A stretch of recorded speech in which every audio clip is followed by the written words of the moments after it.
Welcome back to Talking College Baseball. I am your host, Chris Farber. I am joined with my co host, Joe Sparber. Today, our guest, big power hitter from Miami, Alex Toral. Welcome to the podcast. We're happy that you're here and we're excited to hear your story and tell us a little about yourself. Of course, yeah.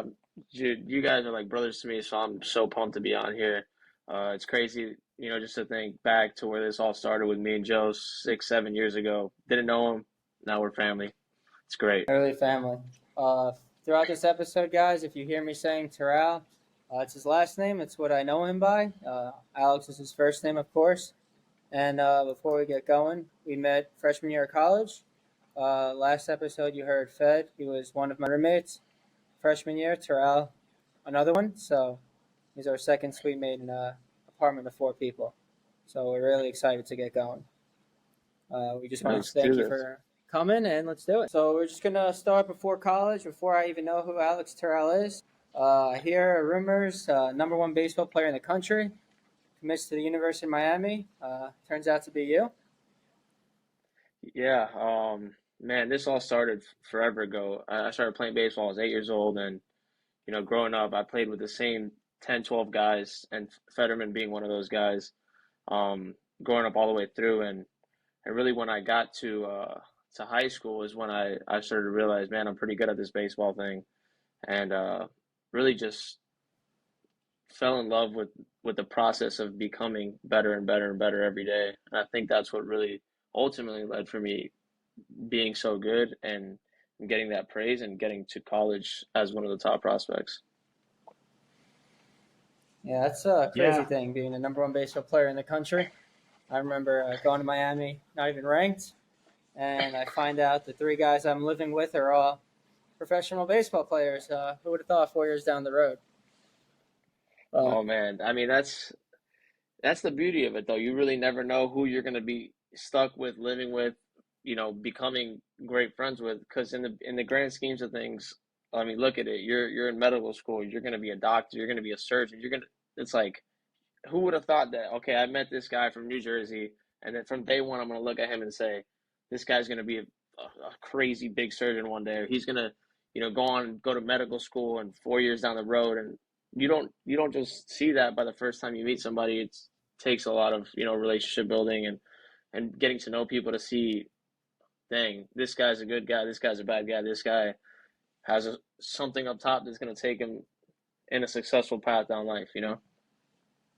Yeah, definitely something crazy. Appreciate that. It's a crazy world we live in. Oh man, tell me Before about it. before coming to Miami, I know in a lot of podcasts and Twitter interviews you said your dream was to come to the University of Miami to play baseball. Nowhere else. I'm sure you had a lot of colleges reaching out to you to sign you. Well, yeah, that's I mean that's part of the whole thing. Now guys are starting to commit to colleges verbally, eighth grade, seventh grade. You're like, what the heck's going on? I mean, I remember there was a few guys growing up that committed at that young age. And it really all started my freshman year of college, the whole recruitment process. I mean, the freshman year of high school, the whole recruitment process going to a college. I remember being at my high school, Archbishop McCarthy, and Gino DeMari, which was the head coach, was a recruiting guy. Our freshman year, ends up coming out to BP.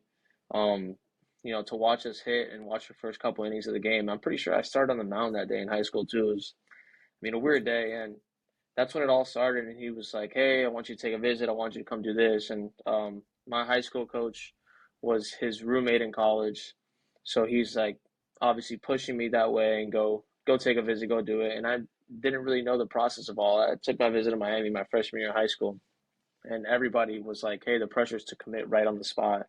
And all this stuff, and I was like, man, there's no way. I don't know what I want to do yet. I'm 15, 14 years old, and you're going to tell me I got to make a decision 4 years down the road from now to go to university. At the end of the day, yes, I love the U. I played at the U. I've always wanted to go to the U, but you don't know what's going to be your best situation, what's going to be in your best interest. So I waited. I didn't commit to college till going into my junior year. I told Miami, I'm grateful for the offer. I'm grateful for the opportunity you guys are giving me to go to school here, but I need to sit on this and think and weigh out my other opportunities and other schools that are reaching out to me and seeing what I want to do, what is the best path I need to take in order to get to where I want to be.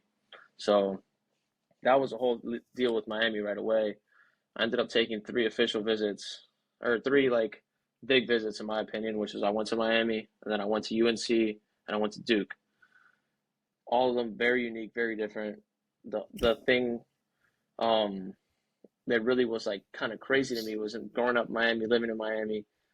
Weather's hot year round. I mean, you both been down there. You know it's what 50 degrees at its coldest day. And when I took Yeah. my visit to UNC and to Duke that same week, it was like 12 degrees, and I was like, "Oh my God, dude! It's this year round." Whatever I'm asking the coach is like, "This is crazy? How are you guys even practicing in this?" Whatever they took me in their indoor facilities and showed me their whole routine, and it really wasn't that bad, but it was definitely different, you know. And I narrowed it down to Duke, Miami, going into like that last summer. I wanted to make a decision before I got into my junior year of college and started to look. I mean, my junior year of high school, looking into the next side of things, picking an agent for pro ball and all that type of stuff. Um, and honestly, it was like the craziest experience. I woke up one day and I was like, I want to go to Miami, like on the spot, like just woke up with that feeling. Um, Gave the coach at Duke a call, told him, hey, thank you, I appreciate you, and being so patient with this whole process with me. I'm deciding to go to Miami, and I want to let you know before I choose Miami. This is um, my decision. Called Gino, and from there on, I was a Hurricane, and that was history for there. So let me ask you. Obviously, you're the number one player in your class in high school. And you talked about pressure that the schools put on you to commit so early. Was it the schools that put on the pressure, or was it the pressure you put on yourself that you saw people committing so early? I think it's both and both. I think that some people do feel that pressure, especially now that I'm a little bit older and I'm working with guys, giving them hitting lessons in the off season, high school guys, and they feel like they have that pressure. Like my teammates are committing, freshman, sophomore year, and I'm a sophomore and I haven't committed yet, and I've only taken a certain amount of visits, and I'm like, guys, you don't. So I feel almost like bad for these kids nowadays because of social media and all these TikTok videos and hype videos that all these people are creating for people, and the average player who sometimes ends up being, the next Paul Skeens or Dylan Cruz is almost like getting left out and feeling more pressure on themselves. But at the same time, schools do put pressure on kids to commit. If they take their visit and they offer them a set amount of money for their scholarship and they tell them you have a couple days to decide because if not, I'm going to offer this money to somebody else. So it goes both ways. The pressure sometimes comes from the school, but sometimes the pressure comes from the world we live in right now and the situations that's going on within baseball. Yeah, I mean, if we have a lot of young high school viewers. Um, what's one tip that you could give them in this whole recruiting process and stuff like that, that they could use, for their recruiting process? Because obviously a lot of people have a lot of questions. The whole thing with college baseball and recruitment is getting crazier and crazier as it goes. You've been through it. We've been through it. But I would like for you to, share maybe a tip or two on what they can do and what they can, look as like a caution. I was actually talking to Joe about this a while ago. I feel like there almost needs to be a set profession to help some of these kids, like a college baseball advisor or a college baseball, somebody that helps these kids make these decisions. Because at the end of the day, um, let's say you're relying on your high school coach, and your high school coach is 55 years old, and he played college baseball 30 years ago. Realistically, his look on college baseball is the old look and how things were when he played and how his coaches were when he played, and things the game has changed dramatically in the last 5 to 10 years in my opinion, when it comes to recruiting, when it comes to baseball, when it comes to training, when it comes to everything. And I feel like you need to have somebody who knows the industry as of recent, who keeps up with the industry, who knows coaches, who knows training staffs, who knows schedules of players at that current school to best advise somebody, hey, this is the direction you need to go. Whether it's sometimes it might be, hey, choosing a school like Miami, a Power Five school, to go play there and be an everyday player because they have that opportunity. Or sometimes it is instead of committing to the school like Miami, the Power Five, to maybe be that bubble guy, that outfielder that platoons and plays against lefties only, or something of that situation, which is at the end of the day in the player's hands and how he performs in the fall. But sometimes it's not. And then you could choose a school maybe like an FAU, which is not a Power Five school, but is in a great conference, plays against good schools, and produces a top 10 pick like they did this year. So I feel like knowing people in the industry, having deep conversations with players at the school, with somebody who knows the coaching staff well enough to advise you, hey, this is what their coaches are going to be like. Because I played at the U and I played at Florida State, two completely different experiences, and at two different stages of my career, two different stages of my development stage in college. So it really is all what you depends on what you like really want to get yourself into. And I think that having somebody close enough to you, whether it's a paid advisor or somebody that you trust as a really, really close friend or family member, you need somebody who's going to help you make that tough choice at a young age. That's going to basically be the biggest decision in your life at that point of your life, probably. Yeah, it is a really tough decision. I know of personal experience. For me, I didn't really have someone to like push me one way or the other, and I was one of those in between guys that you're talking about. Like, yes, I was good enough to come to Miami to play on the team, but was I good enough to start? Probably not. Looking back in high school, if I hindsight looking back, not going to be a starter at the U. But I started another school, a mid-major school, probably. Yeah. Did it well, am I happy about my decision going to Miami? Yeah, I met my best friends. But thinking in the future, becoming a professional baseball player, or just wanting to play the game in college, you do really need somebody who's gonna try to like tell you the direction you need to go to, and it's not gonna feel good. Like sometimes it's gonna hurt, and it's something we really need. Yeah, I think that it's going to be a profession that if it's not, I don't even know if it's already out there. That if it's not already out there, I think it's going to break the market out there soon. Somebody's going to open up a company of some sort, and I think that I think that that's really going to help younger players, and especially being that bubble guy that's not the top player in the country, they're not the top player in the state. Um, Really find a home for them that fits them perfect. Yeah, I definitely agree with that. Coming back to you now, you are being top player in the country. Have a decision to make whether you want to go to Miami or you're going to go to the MLB draft. Did you have someone to push you either way to tell you Can, maybe you should go to can Miami or maybe you should go to the draft? can you repeat that? It broke up for a second. Yeah. So I'm saying, coming back to you, being the number one guy in the country, you have options. Either go to the University of Miami or go to the MLB draft. Did you have someone like you're not a bubble guy, you're a big top player, push you which way to go, or was that still on your own too? Um, well, I had my advisor at the time help me make that decision. Obviously, in close talks with my family and people that I trusted, um, helping me make that decision to go to Miami. And ultimately, it was the right decision at the time. I feel like um, it helped me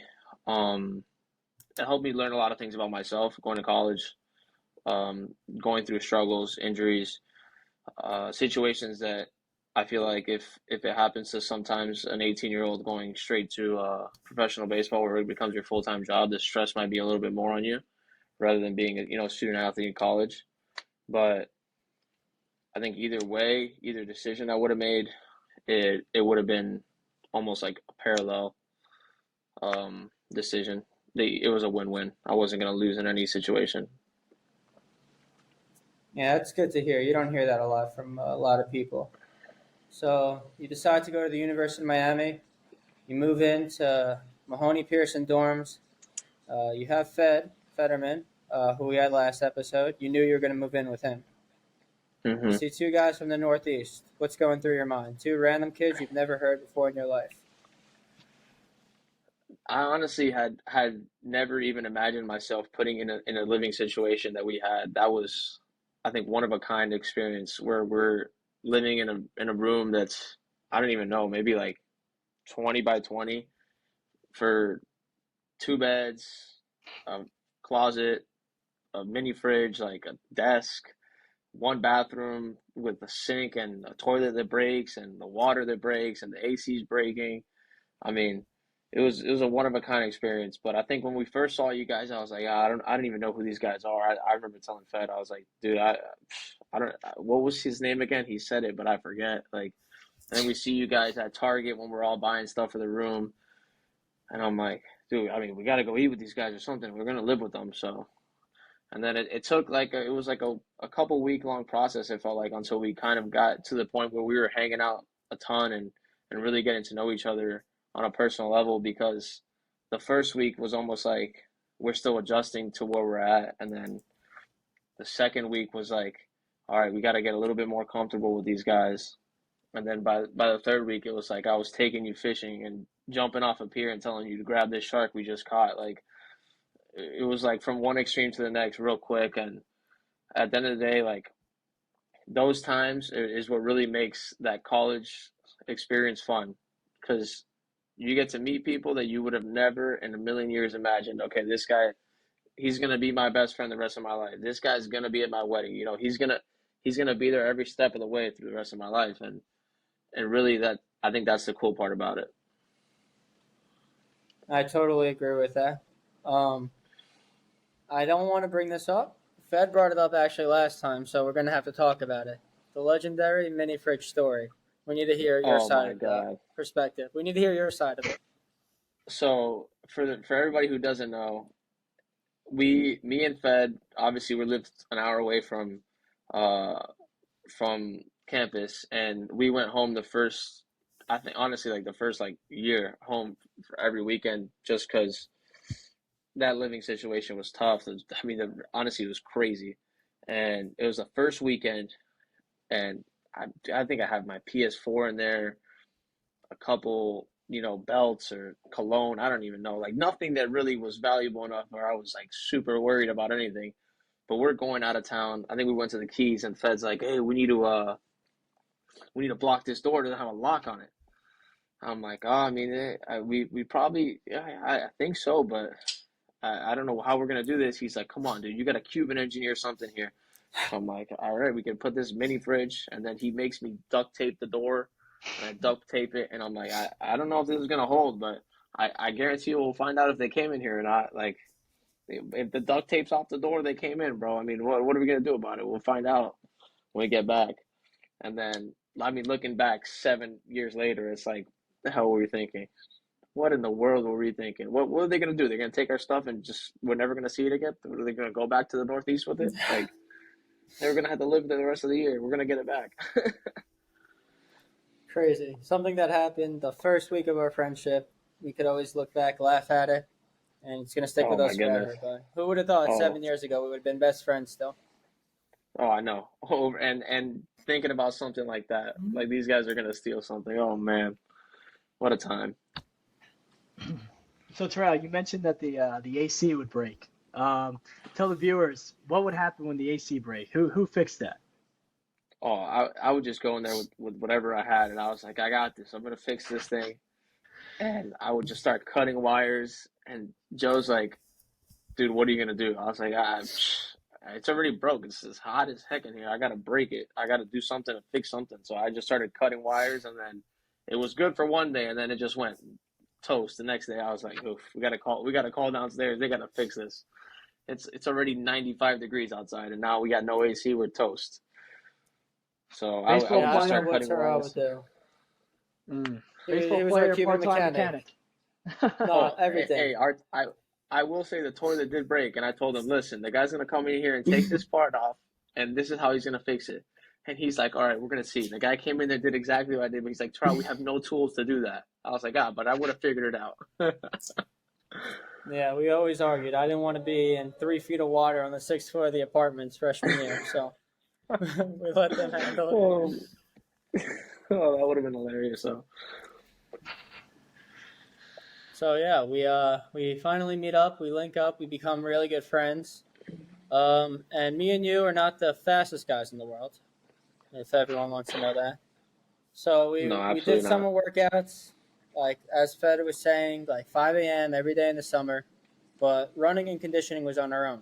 And a lot of the guys are like pretty fast. They run like 7:060s, 7:260s. Terrell and I were not running that. So No. our strength and conditioning coach told us in order to make the team in the spring, there's a conditioning test.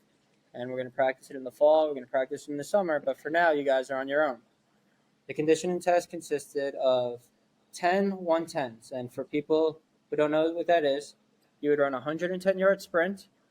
You had to do it in 18 seconds, and then you would have the X amount of time to rest up until the minute point. So if you ran it in 17 seconds, you had 43 seconds of rest.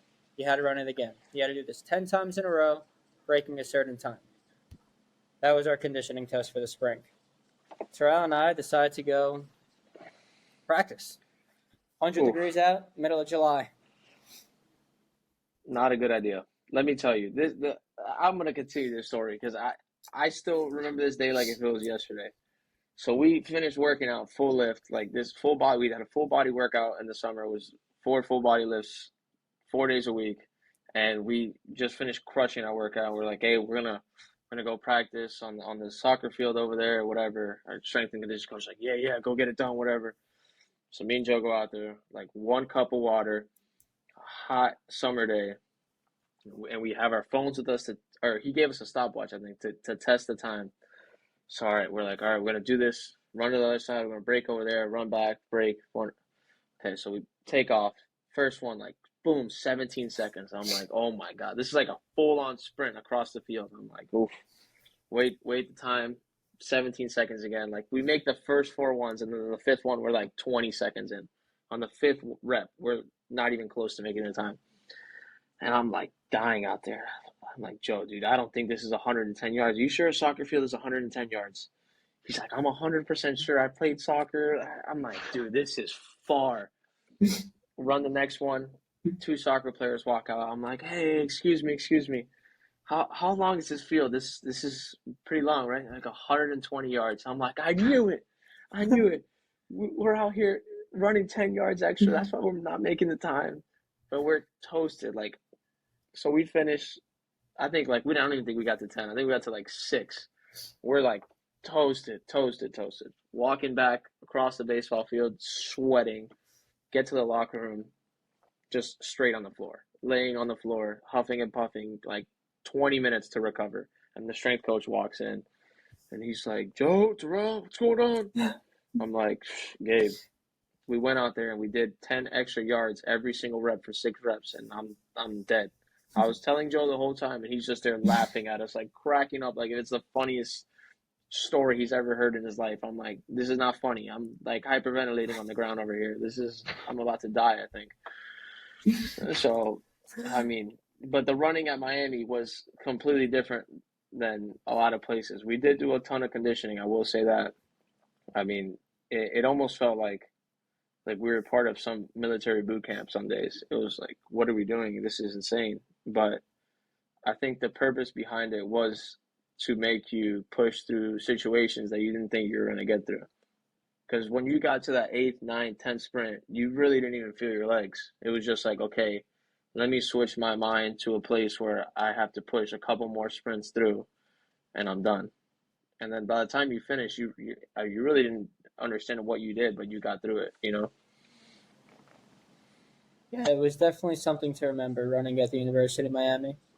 And Gabe, the Oh, for trainer, sure. he loved every minute of it. He was happy that we were passed out like that. Like, I really think he thought it was going to make us better, and it did. At the end of the day, it made us better people, better baseball players, made us mentally tough.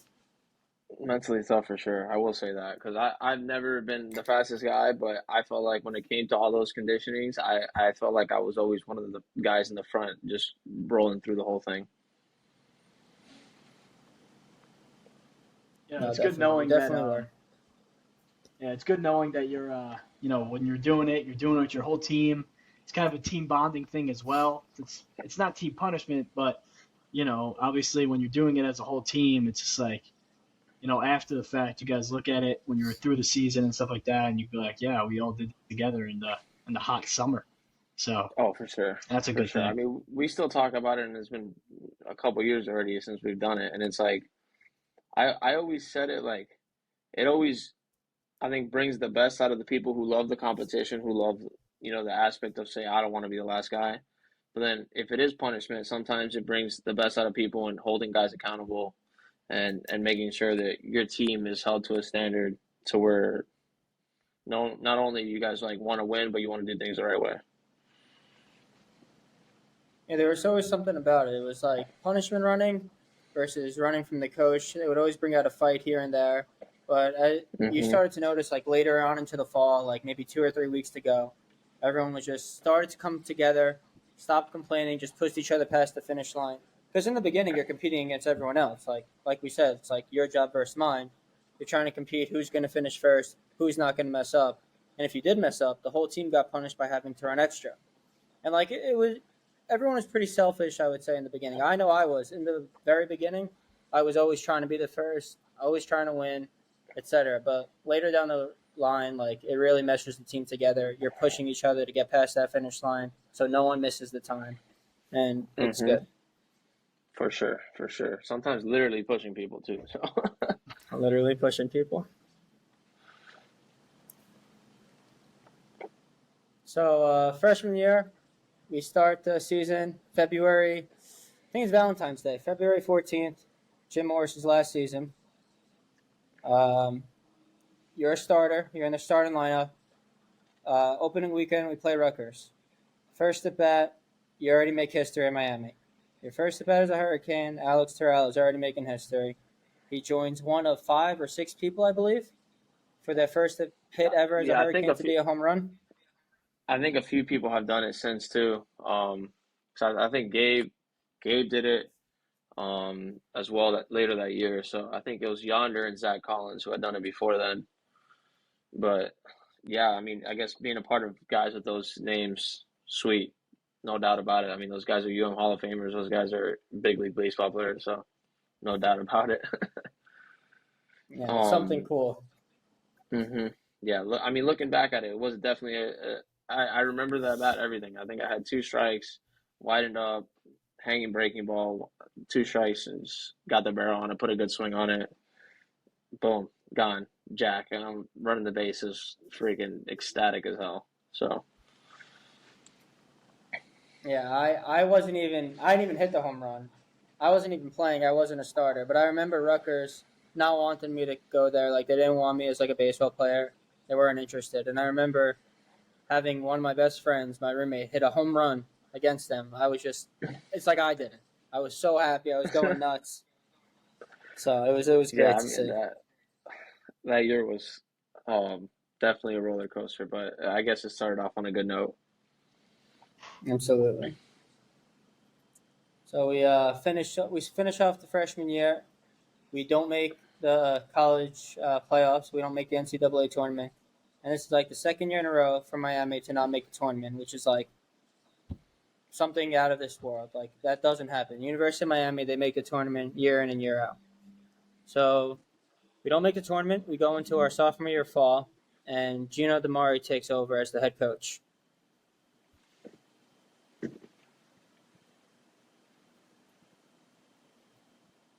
Gino takes over. Are you there, sir? Yeah, yeah, Gino takes over. Okay. So, Like I mean, going back to what you just said about Miami not making the tournaments back to back years, they had the record for 45 straight seasons of making a regional appearance. So when you think about, okay, Miami just did not make a regional back to back years, what in the world is going on? I can't imagine. Yeah, I mean, it sucks because your name is in some part of history in a negative way towards this prestigious program, and it's like, and it's funny enough that Florida State was tied with Miami with 45 straight regional appearances this year. Florida State doesn't make a regional. First time, like 45 years straight. That's insane to me. that's unbelievable. Unreal. Yeah, your sophomore year. I mean, let's talk about your sophomore year. obviously 24 home runs, led the ACC in homers. You're, I believe, third in Division One baseball in home runs that year. And I mean, you just completely took over your sophomore year. And so talk us through that. Like, how was, hitting 24 home runs in the ACC, one of the best conferences in the country? And, you know, talk to us about that. To be honest with you, I think that since I had such a bad freshman year, I hit one something, one jack. I don't even remember the numbers exactly, but I know it was a horrible season. And um, going into that summer, I remember I went to the Northwoods. I got a lot of at bats. I think like 200 at bats, which I think was one of the best things that could have happened to me going into my sophomore year was going somewhere where I could feel like okay, I could have a trial and error type of summer because my stance had gotten a hitch in it. I had started to do a bunch of things that I had never done my whole life hitting.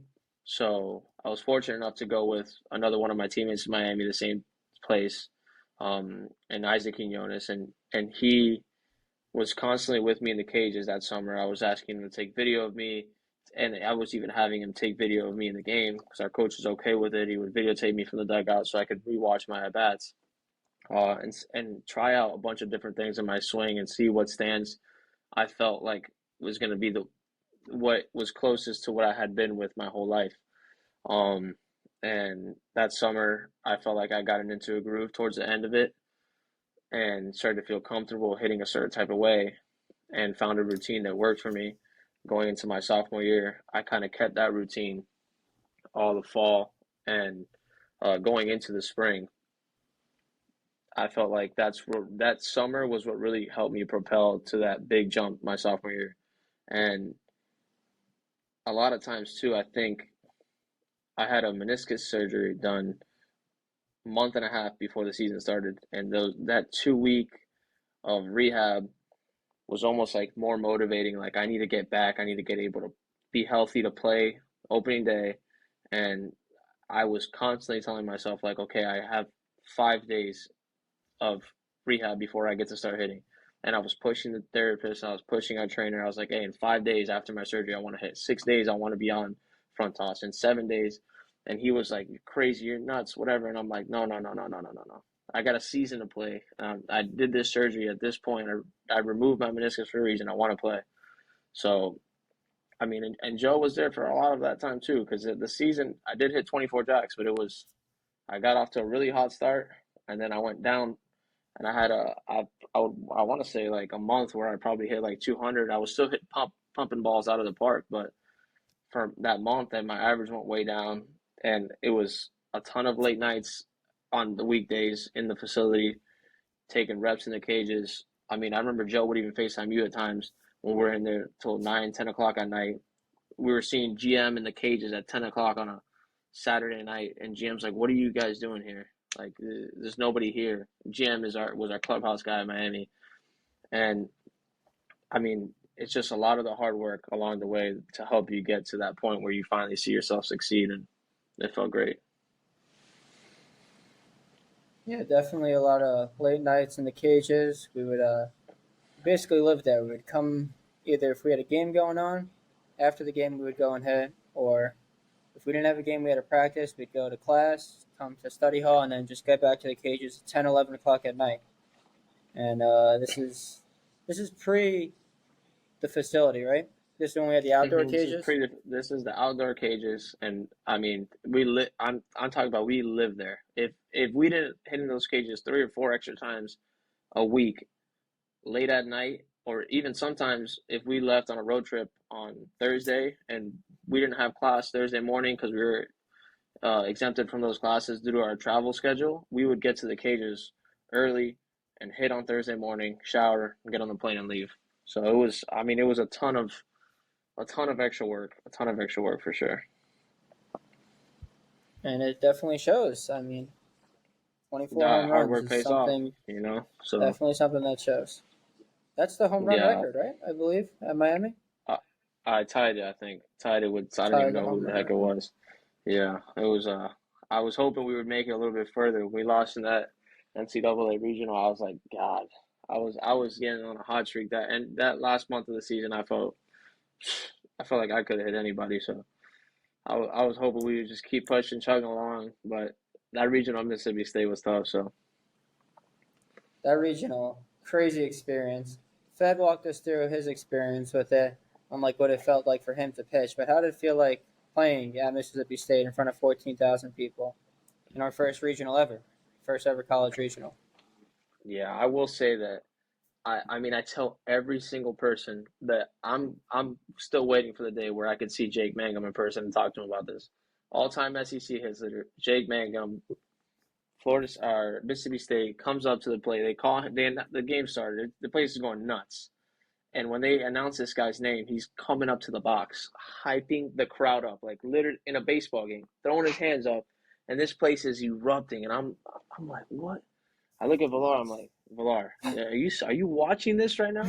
This guy's hyping up a crowd like he just hit a buzzer beater three to start the game. Like, and I knew from then on it was going to be like one of those environments that was just unreal. Slade Ciccone comes out there, throws a gem. Like I couldn't even predict him to throw that type of game in that environment as a freshman. And I mean, it ended up I think we lost by 3 runs, but it felt like we had so many opportunities that we missed out on in that game, and really we were 1 or 2 swings away from winning it. So neck and neck game that we just ended up on the wrong side of. Yeah, going back to that story with hyping up the crowd, I thought I was in like a college football game. Like we used to have our little like before the game starts, throw the ball to the center field. Everyone in Miami would go crazy. But when this guy gets up to bat, it's like Yankee Stadium. Someone hits the home run. Like the lights are flashing on and off. The stadium lights were flashing to him. His walk-up song. No, 100. If you really want to see this, like literally type in University of Miami versus Mississippi State Regional. I guarantee it'll pop up like on YouTube. And then he gets a hit in like the 4th or 5th inning, which he was like, I remember he was 0 for 30. It's crazy how I remember all this. He was like 0 for 30 in his last 30 at bats, and he gets like a bunt base hit, swinging bunt, and when he gets to first base, the place goes nuts, and he just looks at me nice and calm. He's like, "Hey, this is cool, ain't it?" I'm like, "Dude, how this is sick. Playing in an environment like this every single weekend." He's like, "Yeah, this is awesome. I love it." And I remember it because of that conversation with him. He was like, "Yeah, I haven't gotten a hit in a little bit, and look at this. I got a swinging bunt. This place is supporting me the whole way." So playing behind good fans is fun. 15,000 of them too. The place was packed. Yeah. Oh my God, insane. Oh, I actually, now that you mentioned that, I actually am able to pull it up, a short clip of that. See if we can get it on Let's here. see it. Let's see. I'm telling you what. It's the very first at bat of the game. He starts going like this to the crowd. I was like, "Oh my God, this is insane." All right, you guys able to see this?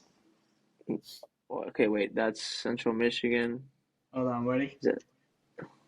You don't want to see this. This has been unbelievable. Ooh.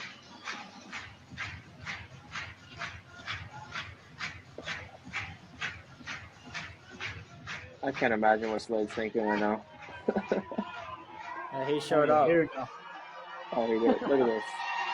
Look at him.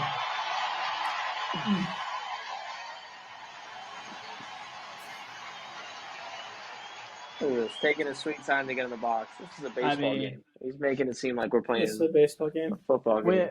With the new rules in college baseball and professional baseball, you cannot do that anymore because there's a 20-second timer. But I don't think the umpire would have given him a strike there in that environment. A guy like him, he's getting a look at that. I would have used my timeout walking up to the box. Hey, give me the extra 30 seconds right now, buddy.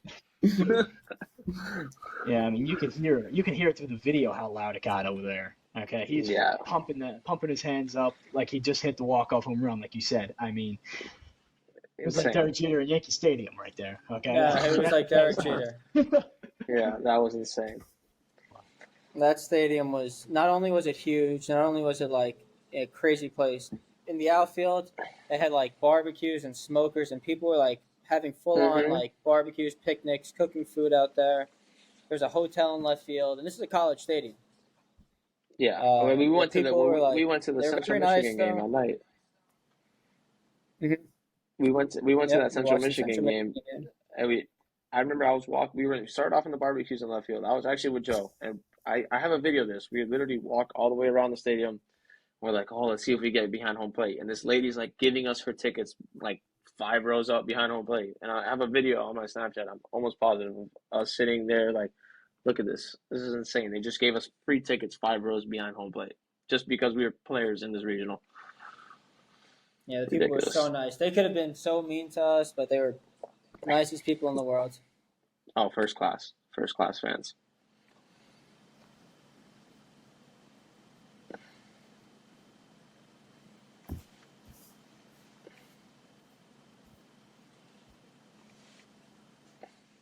You hear me?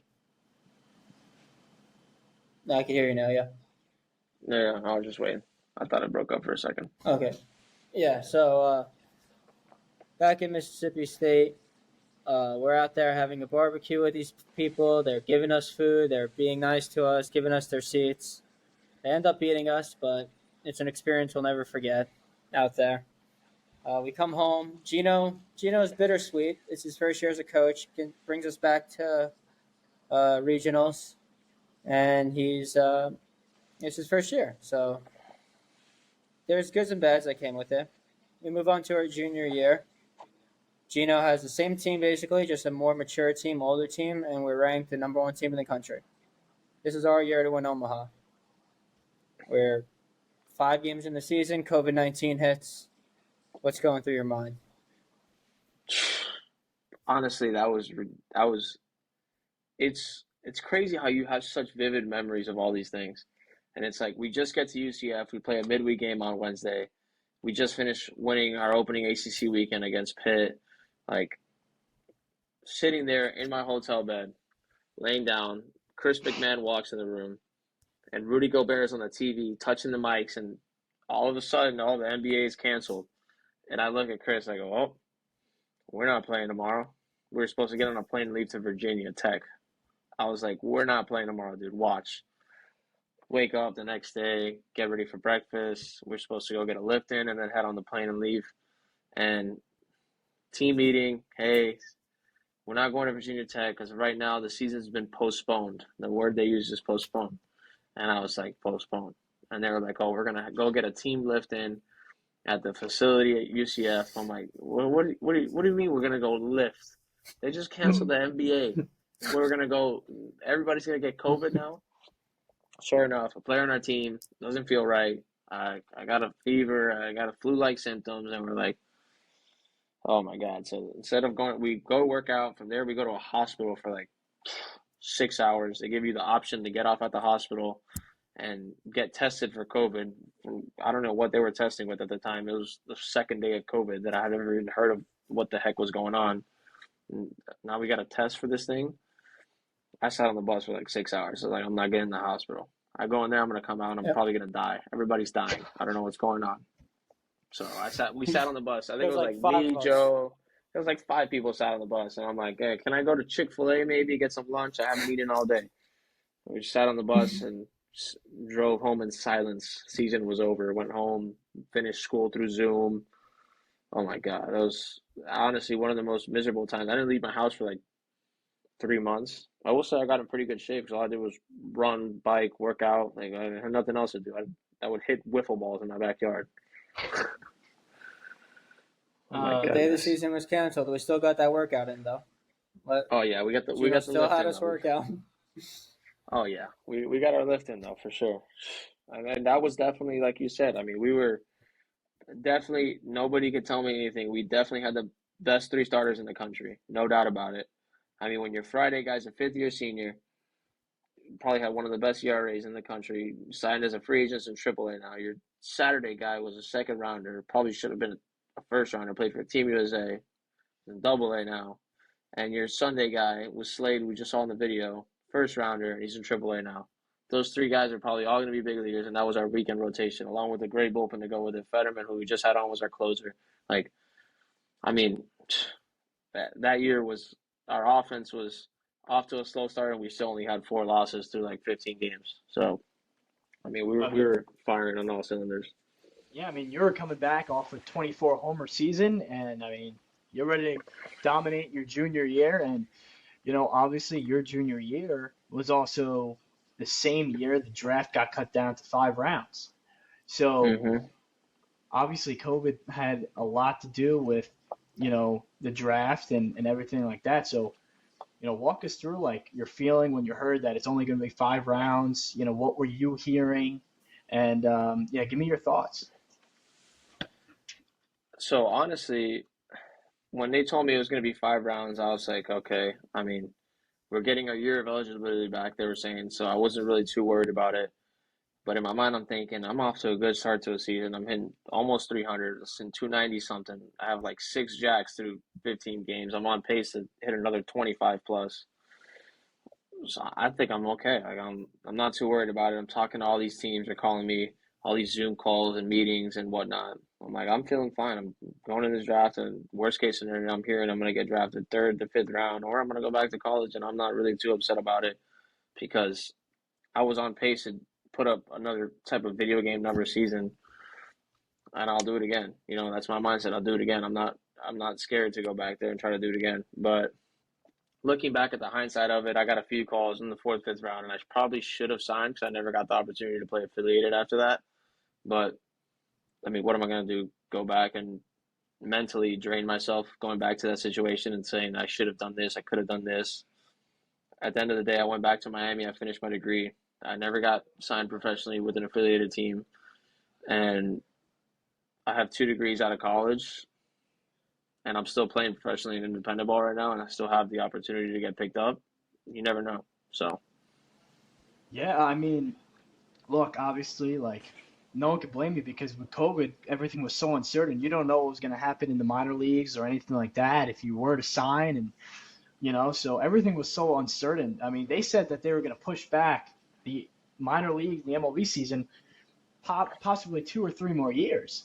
So at that point, it's just like you could go into an affiliated team and not play at all because they're shut down. No one knew what was going on. So I mean, in hindsight, probably it's a good decision to go back to school at that point. yeah, I mean, like I said, I have 2 degrees out of it. I have no college debt. Like, I mean, there's the pros and cons of everything, and at the end of the day, if I obviously I love baseball. I play professionally, not in an affiliated team. I play independently, but I still could get that opportunity as a free agent sign at the level I'm at. Or okay, baseball didn't work out for me. I have 2 degrees and zero college debt, like I said, from two of the best business schools in the nation. I think I'll be okay. Yeah, so Terrell's got 2 degrees, one business degree at the University of Miami. And where's this other business degree? So I did business management at Miami, and then I did marketing and professional sales at Florida State.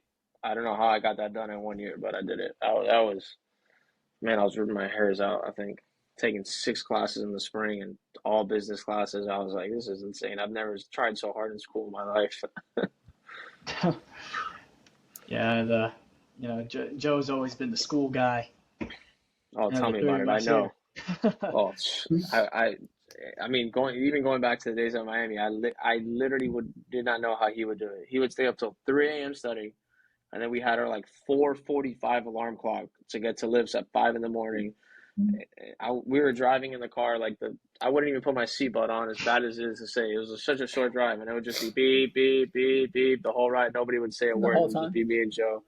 And we're getting there like rushing to get our clothes on, falling asleep on the concrete sometimes when our strength coach wasn't there on time. We were just like, all right, we're locked out of the locker room. What are we gonna do? Just lay on the concrete and wait for him to get here, take a nap. So Yeah, so we got to the field one day. It was like 4:50 in the morning because if you weren't 15 minutes early, you were late for our trainer at the time. And we get there. So you need an ID, like your cane ID. So it's like a little card that you swipe to get into the locker room. The doors lock. We get changed in our workout clothes. Can't see, pitch black outside. We leave the locker room. We leave all our wallets, our phones, because we can't have anything with us except our workout clothes and like a water bottle. We get to the weight room. We go to open the door. Door's locked. Trainer, he's not there. So we're like, what are we gonna do? It's 4:45 in the morning, pitch black. We don't have our phones, our wallets, our keys. Can't get back into the locker room. We're like, all right, let's make the floor our bed, and we just lie down for like 15 minutes waiting for the trainer to come. Yeah. So I literally took a 10-minute power nap. He gets there, he's like, "Appreciate it, boys. Sorry about that." I was like, "Oh my God, here we go." I wanted to make him do burpees that day. Hey, you're late. 50 burpees every minute. Every minute. So Oh yeah, man. it's good times. But you finish out your college career at Florida State.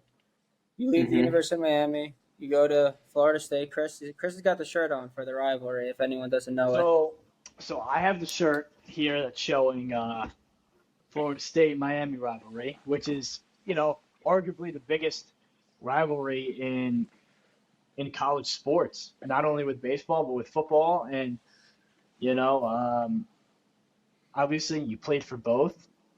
I mean, how was it going from the University of Miami, school you've been at for 4 years, um, to the direct rival to University of Miami? How was that process? Man, it was insane. I can't even believe it happened. I think it's honestly a great thing that it did happen. I was able to play for two of the most iconic baseball programs in the country, and if you look back at it, I don't think there's too many guys that could say that they played at Miami and Florida State. I don't even know if there is another one who could say that.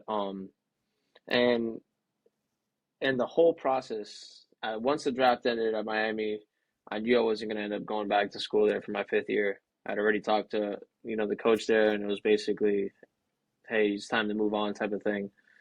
And I was okay with it. I get the business side of it all. Um, it happened that way, and I mean, there's no what am I gonna do? Hate him for it? Hate the situation? No, I mean it happened. It is what it is. But sitting there working out, and I'm with two of my best friends from high school, and I get a call from Mike Martin Jr., who's the head coach at Florida State, and I showed him. I was like, I'm not picking this up. There's no way I'm going to Florida State. Are you guys crazy? I had been talking to Oregon, I'd been talking to Mizzou, I'd been talking to a bunch of these schools, and I'm like, dude, I'm not. Are you crazy? I'm gonna pick this up. And they're like, pick it up, pick it up, pick it up. All right, I'm gonna pick it up. So I pick up the phone, talking to Meat and all this stuff about, he's like, hey, really want you to come here, asking me a lot of questions. I'm like, listen, I'm getting a lift in right now. Let's set up a call. Let's talk later tonight at 9 o'clock. Blah blah blah. So hang up with him then. Talk to him later at night. Really like what he has to say about the school, about the program, about what he has in plan for them next year, and what type of piece I am going to be to the puzzle they're trying to build. So I'm seriously considering it. It took me like gave me my offer. All the other schools gave me an offer. Within the week, I called them. I was like, all right, Meet, I'm going to Florida State. Like, let's do this thing. And really, when I got there, it was so weird at first. All these guys that I had played against the last 2, 3 years, like literally wanting to physically fight them while I'm playing against them. How bad, that rivalry is, like we were just talking about. To getting into a locker room with these guys and them looking at me with these crooked faces, like, is this guy really here right now? In my opinion, I felt like the biggest home run I hit in the University of Miami came against Florida State at a grand slam against them my sophomore year to basically put us up on the Friday game against their Team USA starter. I'm like, okay, these guys are all looking at me sideways, like, what's going on here? Why is this guy in our locker room? Whatever. But after about a couple of weeks of getting to know me, I fit right into that group of guys and made some great friends there, great memories. And honestly, I thought the coaching staff fit perfectly from what I was trying to do that year. Yeah, that's awesome. Talking about that home run, I remember vivid memories, like you said. I don't know if it was a Friday or a Saturday night, but I think they were up 1-0. You hit a grand slam. 4 runs come in, and I remember you rounding third, throwing the Oh U my up to God, the I was going crowd. crazy. This is when you're in Miami. Yeah, I was throwing the U up. I was jumping up and down. If it was up to me, I would have climbed the net and just gone nuts. But I was like, all right. And then from then on, I think we went on and we just smoked them that game. So it was like we ignited the fire with that swing, and I was like, this is exactly what you think of when you think of this series. So Yeah, I'm I sure some mean, of those guys in that locker room were not too thrilled when they saw you walk in after Oh being yeah, on the other side of things. You throwing up the U yes. right in their face at third base. No, but I mean they got over it real quick. I told them, hey, listen, when I hit a jack at Florida State, I hit the chop all the way down around the third base line. So they loved it. The fans loved it. The animals loved it. The Section B animals are great at Florida State. I mean, every single game was packed. Fans were going nuts. Great fans to play in front of. Well, speaking of that, speaking of you hitting a home run at Florida State, I'm going to show a clip of that, of how fired up you get, no matter where you are. But I'm going to show you getting fired up at Florida State. So let's take a look at this. This is on, I believe this is on Twitter. Yeah, I would get after it. I loved it. And the crowd loved it too. Teammates, I don't know, any team you played on, we loved it when you would get hyped up with a home run. It changed the dynamic of the game. You have to. I feel like you have to get emotionally invested into what you're doing in order to bring the energy up on your side, especially when it's down. Were you guys able to see that? No. No. Okay, hold on. Oh, my bad. Ready? I don't know when this, I believe this was your second homer of the year, and you're fired up. Ready? Oh, yeah. 3-1 fastball, Roxy, and he knew it. Just knew it right away. This ballpark can't hold Alex Toral on that pitch.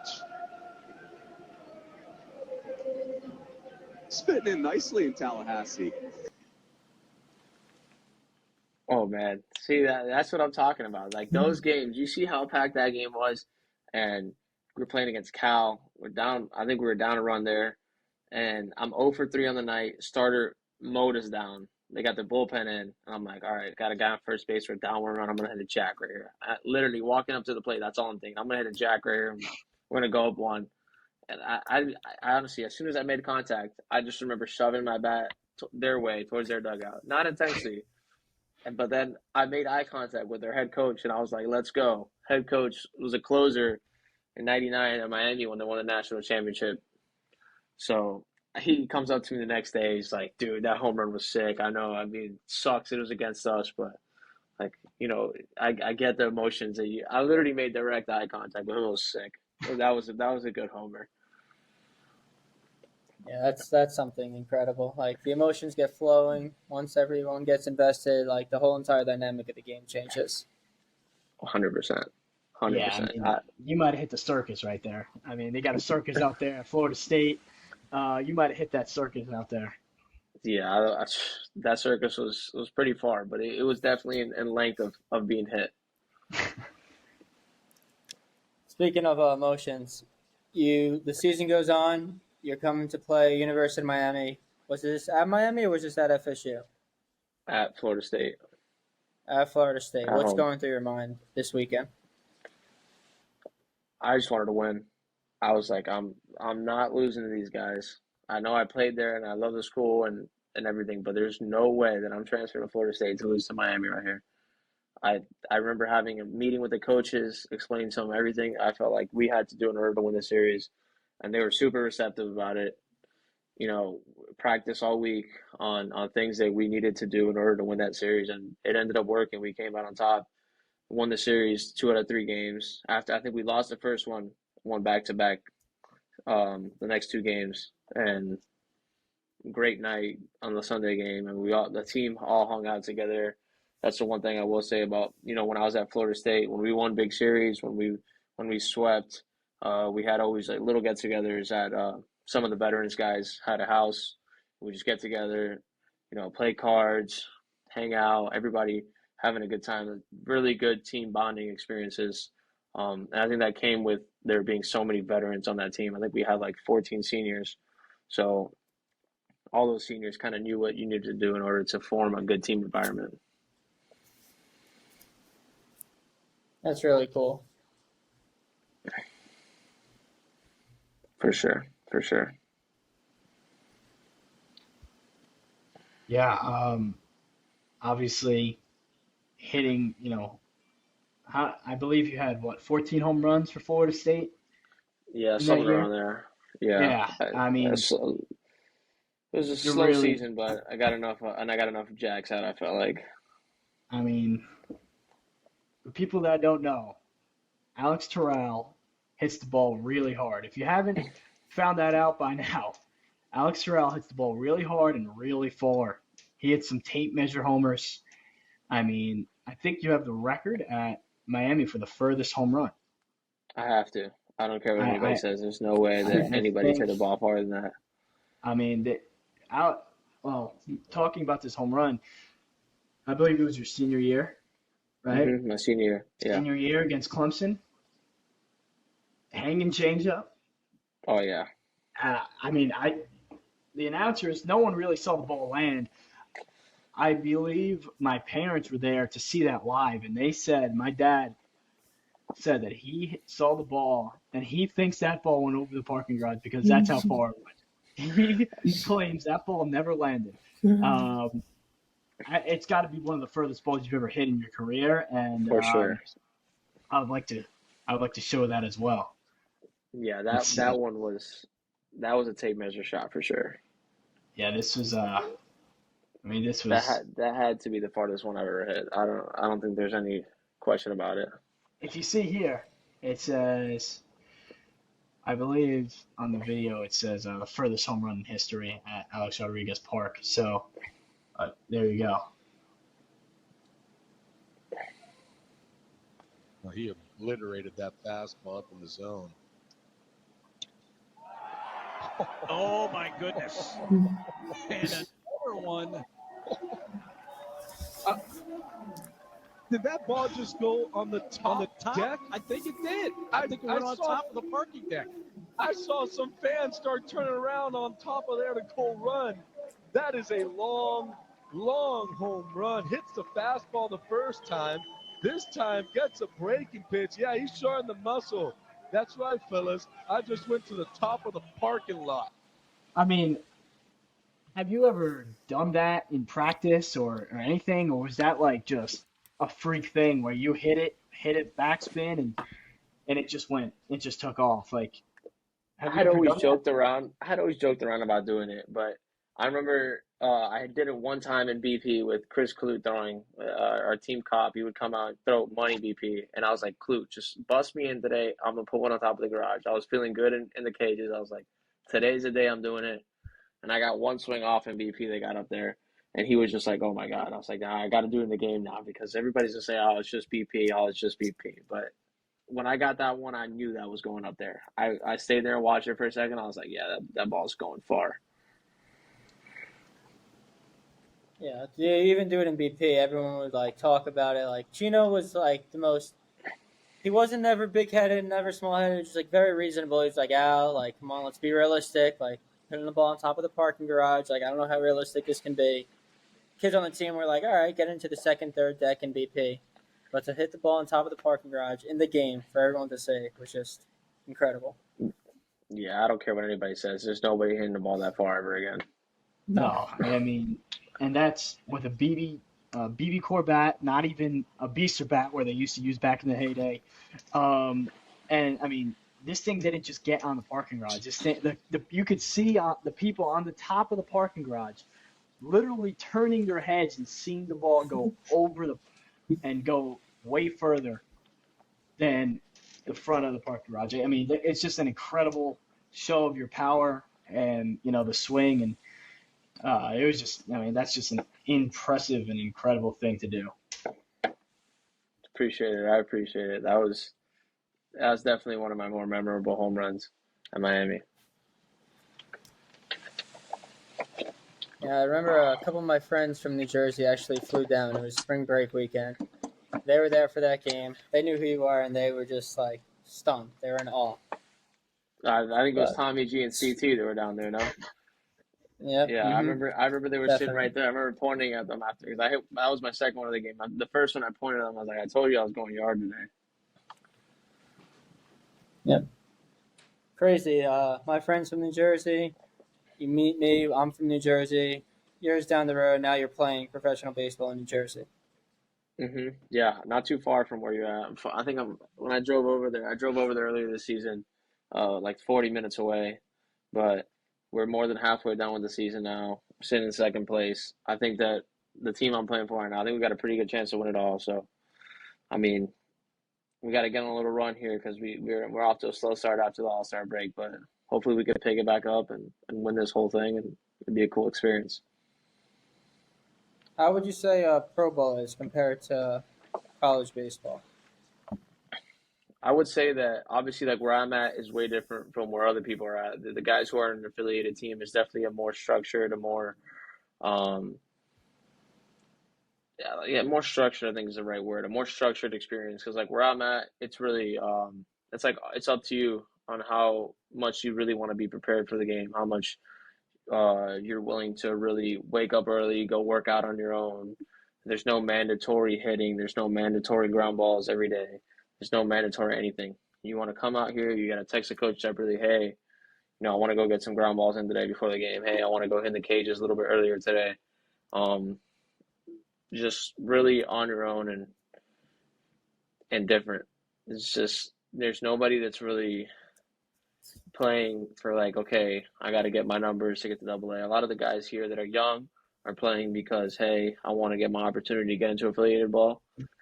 But there's also a lot of guys who are veterans who are in their 30s who either played in the big leagues already and are trying to get back there or trying to get themselves overseas to Japan, trying to get themselves to Mexico, trying to get themselves to a different level to get higher pay and just a different situation in pro ball. Because here in independent ball, you don't the highest paid guy is making probably $4,000 a month. But then you can go play in Mexico, or if you put up good numbers here and you don't get picked up by an affiliated team, you can go play in Mexico, make up to $10,000, $15,000 every month, or go play in Japan where the league minimum is 300 something $1,000. You know what I'm saying? So it's like this league where I'm at. I feel like is almost a stepping stone for a lot of guys. Very interesting. Very cool. For Yeah, sure. and a lot of people don't know much about non-affiliated. I don't know too much about either of them, so hearing that is very interesting to hear. Yeah, I didn't know what I was getting myself into when I got here last year, but I'm telling you, way different. Like like in affiliated now, it's six. It's I feel like it's more of an old grind. Like it's you go to an affiliated team, you have a 6 game series. You take a drive on your off day. For us, we were just in Canada yesterday, so we went to Canada, 9 hour bus trip, played a 3 game set in Canada, come back, got back at 6 in the morning today. Get your off day, spend it at the hotel here where I stay, and then we drive another 7 hours to Washington tomorrow to play another 3 game set, and then drive back home to play a 3 game set. That same day, we have no off day in between. So we're gonna get our last game in Washington at 7 o'clock. We're gonna finish at 10. We're gonna leave at 11:30. Have a 7 hour ride home. Get here at 8 a.m. and then got a game at 4:35 that day. So it's quick turnarounds. Quick turnarounds. Always got to be finding ways for your body to recover, getting positions on the bus where you don't get sore. So definitely, it's a lot of on your own preparation. Wow, definitely a different world in college baseball. We Oh, had for sure. chartered flights. We had good travel, Private big coach jets. buses. Yeah, 100% way different game. Oh. Way different game.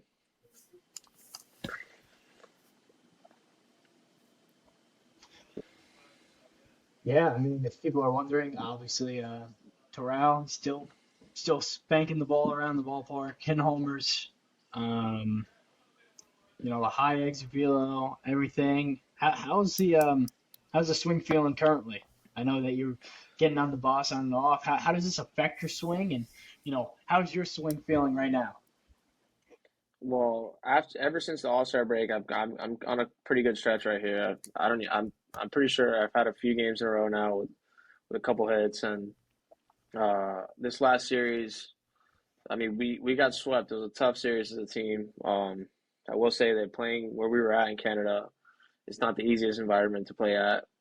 It's almost like you feel like the games are a little bit rigged in the sense that obviously the umpires are native in Canada, and I'm not going to blame it on the umpires, but if you were there witnessing the things that I witnessed, I felt like I was living in a movie. I was like, this is insane.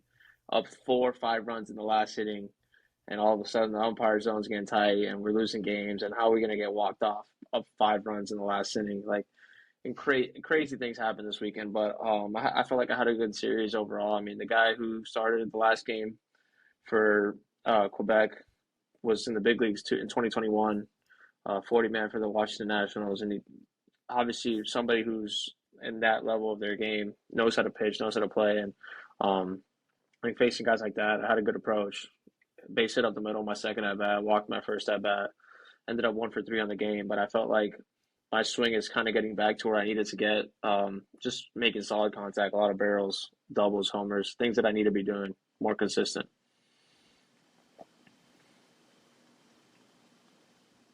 Yeah, that's good.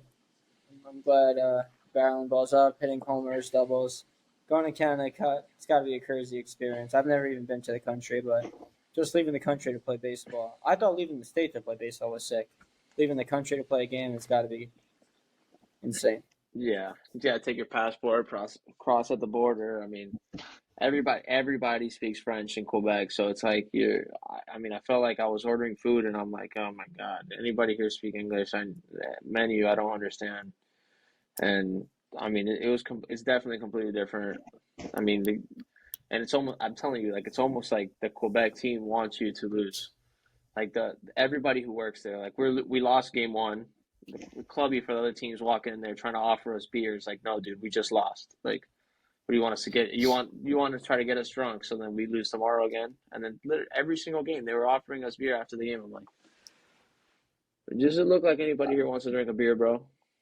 Like everybody here is mad. Like we just lost back-to-back games. Come on, give me a break.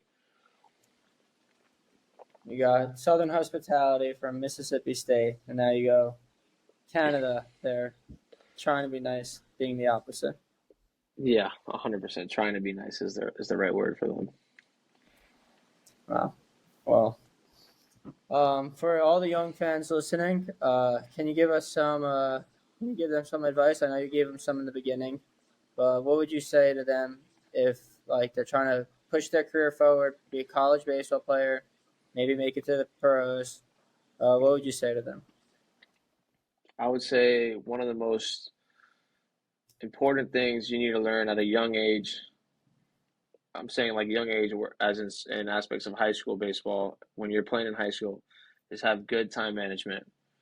Time management is one of the things that I feel like people struggle with when they get to college or going into finding a good routine in professional baseball is knowing to use your time wisely and knowing to be on time places, knowing how to prepare your days in the way that you're not feeling like you're consistently rushed or scrambled around because you have no scheduling in mind. And I feel like in high school, it's easy to just show up to the field, right on time, or maybe, even a little bit late, and your coach is going to get upset maybe sometimes. But if you could show up maybe half an hour early and build a routine for yourself, find a way to get loose in the way that you feel like you're ready to go play, or maybe take extra cuts in the cages 30 minutes early or 45 minutes early, whatever it feels like. If you find good time management and use your time wisely to work hard and not, okay, let me play video games for 50 minutes and then show up to practice 5 minutes before because I was playing a game of MLB The Show, instead of, okay, let me get to the field 45 minutes before everybody else. Let me stretch properly so I don't pull my hamstring. Let me make sure that, I do my band so my arm doesn't hurt or my shoulder feels fine if I'm a pitcher. You know what I'm saying? And I feel like a lot of guys in high school just show up, all right, let me throw straight to long toss. I didn't even stretch. I didn't do anything properly right. And then that's how it leads to injuries. And it leads to when you get to college, you feel rushed 24/7 because there's a strict schedule behind everything.